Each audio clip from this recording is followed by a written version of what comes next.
are potatoes that we have cut and peeled. We're about to boil them.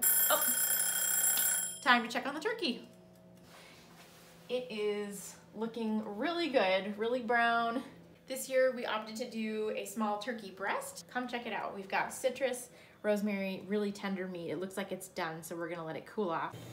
So we're checking the internal temperature of the turkey to make sure that it's in a safe zone to eat. Go ahead and put it in like this. I'm gonna put about 1 or 2 teaspoons of the olive oil. Couple pinches of the Tuscan sea salt. This is from a local culinary shop.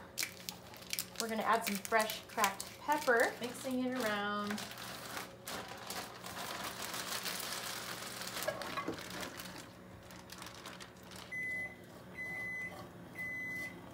I'm gonna add a little bit of extra olive oil right now because I think it's gonna need it. The potatoes are soft, so we're gonna mash them now. So head over this way with me. I'm gonna add a little bit of Lactaid milk, because in this family we are a little bit lactose intolerant. But first and most important, some Kerrygold butter. This is grass-fed, beef-produced butter. Okay, so we're gonna turn it on slowly here.